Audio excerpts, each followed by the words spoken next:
Hello everyone, list study में आप सभी का स्वागत है। आज हम आपको कन्यादान के प्रश्न उत्तर पढ़ाएंगे। इससे पहले हमने इसका भावार्थ समझा दिया था। अगर आपने भावार्थ अच्छे से समझा होगा तो इसके प्रश्न उत्तर ज़रूर कर पाएंगे। और जो प्रश्न उत्तर करवा रहे हैं इसको पढ़ लेंगे तो चाहे जिस तरह से क्वेश्चन आए आप उसको कर ही ले जाएंगे। ठीक है, तो आप इन प्रश्न उत्तरों को ध्यान से पढ़िएगा और फिर पेपर देने जाइएगा। और आप हमारा वीडियो शुरू से लेकर आखिरी तक ज़रूर देखा करिए, उसे लाइक शेयर सब्सक्राइब किया करिए। ये आपके एग्ज़ाम के लिए बहुत ही महत्वपूर्ण है। आइए शुरू करें। किसी भी प्रकार का प्रश्न बना के आपको देंगे तो आप कर ले जाएंगे, क्योंकि इसमें सब कुछ है, उत्तर में सब कुछ है और आप कर पाएंगे अगर समझ जाएंगे। आपके विचार से माँ ने ऐसा क्यों कहा कि लड़की जैसा मत दिखाई देना? सबसे पहले तो माँ ने जो अत्याचार सहे वो नहीं चाहती कि वो अपनी बेटी, उसकी बेटी भी सहे, इसलिए माँ हर जगह उसको एक सीख दे रही है। ठीक है, तो कन्यादान कविता नारी जागृति से संबंधित है। कन्यादान कविता में उसकी माँ अपनी बेटी को ही नहीं सभी नारियों को जागृत कर रही, सभी लड़कियों को। इन पंक्तियों में लड़की की कोमलता तथा कमजोरी को स्पष्ट किया गया है। माँ स्वयं नहीं होने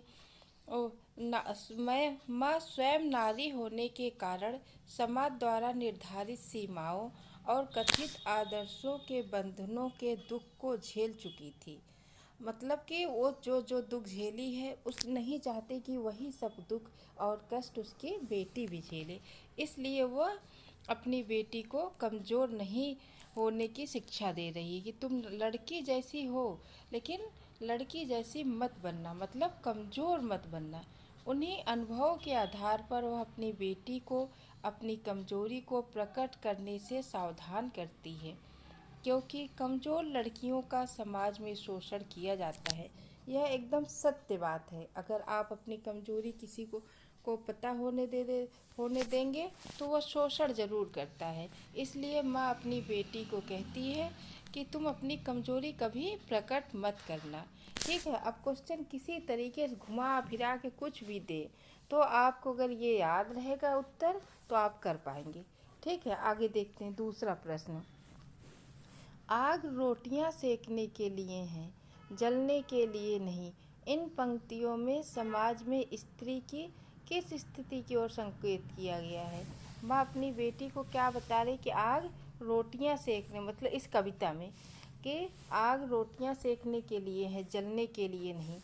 इन पंक्तियों में समाज द्वारा नारियों पर किए गए अत्याचार चारों की ओर संकेत किया गया है। वह ससुराल में घर गृहस्थी का काम संभालती है, सबके लिए रोटियां पकाती है, फिर भी उसे अत्याचार सहना पड़ता है। उसे दहेज की अग्नि में जला दिया जाता है। पहले ऐसे बहुत होता था, लड़कियों पर बहुत अत्याचार होता था। अब तो लड़कियां भी जागरूक हो चुकी हैं और वो अपने अधिकारों को समझती हैं, और दहेज के लिए तो कानून भी आ गया है। तो माँ यही अपनी बेटी को शिक्षा दे रही कि रोटियां, आग आग जो है रोटियां सेकने के लिए है, जलने के लिए नहीं। ठीक है, अगला देखिए तीसरा क्या है। तीसरे में आग रोटियां सेकने के लिए है, जलने के लिए नहीं। माँ ने बेटी को सचेत करना क्यों ज़रूरी समझा? माँ अपनी बेटी को क्यों सचेत कर रही है? वो ये कह रही कि अगर दुख पड़े तो अपना आत्महत्या मत करना, और अगर तुम्हें कोई जलाने की कोशिश करे तो उसका विरोध करना। बेटी अभी सयानी नहीं थी, उसकी उम्र भी कम थी और वह समाज में व्याप्त बुराइयों से अनजान थी, क्योंकि अभी वह बहुत ही कम उम्र की थी और अभी वो पढ़ाई कर रही थी, दुनियादारी नहीं जानती थी। अभी उसने सिर्फ सुख ही देखे थे। माँ यह नहीं चाहती थी कि उसके साथ जो अन्याय हुए हैं वे सब उसकी बेटी को भी सहने पड़ें। घर गृहस्थी के नाम पर बहुओं को वस्त्र और गहनों से प्रलोभित किया जाता है और अपने भोलेपन के कारण वह उनसे निकलने का प्रयत्न भी नहीं करती। इसलिए माँ ने बेटी को सचेत करना जरूरी समझा। माँ अपनी बेटी को एक सशक्त नारी बनाना चाहती है। वो कहती है ना, तुम वस्त्र आभूषण किसी चीज़ से प्यार मत करना, ये सब बंधन है। और अगर तुम्हारे ऊपर कोई अत्याचार करे तो उसका विरोध जरूर करना। तो अगला देखिए, पाठिका थी वह धुंधले प्रकाश की, कुछ तुकों और कुछ लयबद्ध पंक्तियों की। इन पंक्तियों को पढ़कर लड़की की जो छवि उसके सामने उभर कर आ रही है उसे शब्दबद्ध कीजिए। मतलब इन पंक्तियों को पढ़कर आप क्या अनुभव कर रहे हैं तो उसको अपने शब्दों में लिखना है। कविता में इन पंक्तियों से लड़की की कुछ विशेषताओं पर प्रकाश पड़ता है।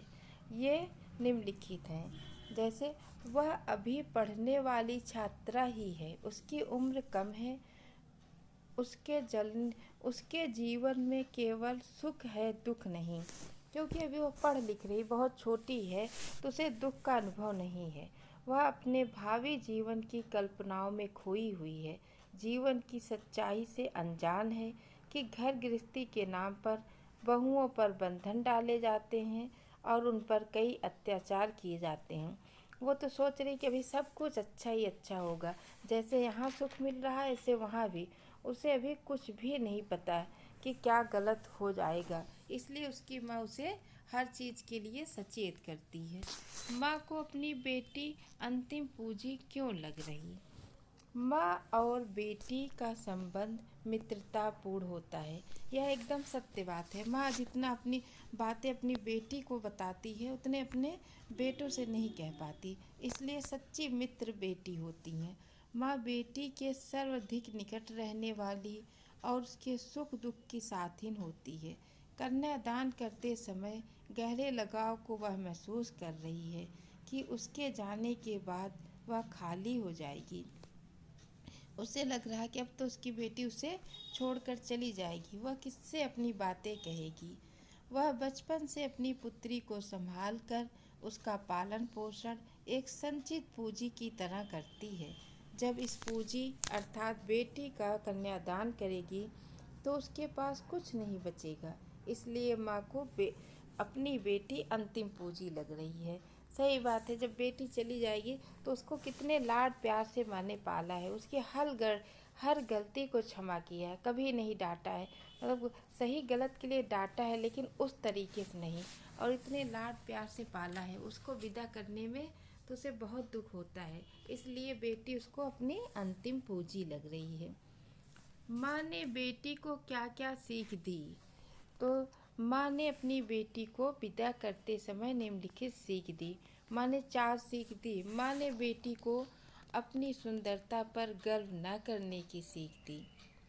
माँ ने कहा कि ये सुंदरता क्षणिक है, यह सब नष्ट हो जाएंगे, इस पर तुम कभी अभिमान मत करना। माँ ने अपनी बेटी को दुख से पीड़ित होकर आत्महत्या न करने की सीख दी। उन्होंने कहा कितना भी कष्ट आ जाए लेकिन कभी आत्महत्या मत करना, जीवन एक बार मिलता है, वो जीने के लिए होता है, अत्याचार का विरोध करो। तीसरा, माँ ने बेटी को धन संपत्ति के आकर्षण से दूर रहने की सलाह दी कि वो तुम्हें धन दे और आभूषण दे और अत्याचार करते रहे, तुम सहती रहो, ऐसा मत करना, तुम इन आकर्षणों से दूर रहना। चौथा है, नारी सरलता, भोलेपन और सौंदर्य के कारण बंधन में बंधे तो वह शक्तिशाली बन जाती। अगर इन बंधनों में ना बंधे तो क्या हो जाएगी, शक्तिशाली, और हर अत्याचार का जवाब दे पाएगी। ठीक है, अगर ये सब प्रश्न आप लोग प्रश्न उत्तर पढ़ लेंगे तो किसी तरीके से घुमा फिरा कर कैसा भी प्रश्न दें आप कर ले जाएंगे। आज के लिए इतना ही, अगली वीडियो में फिर मिलेंगे। धन्यवाद।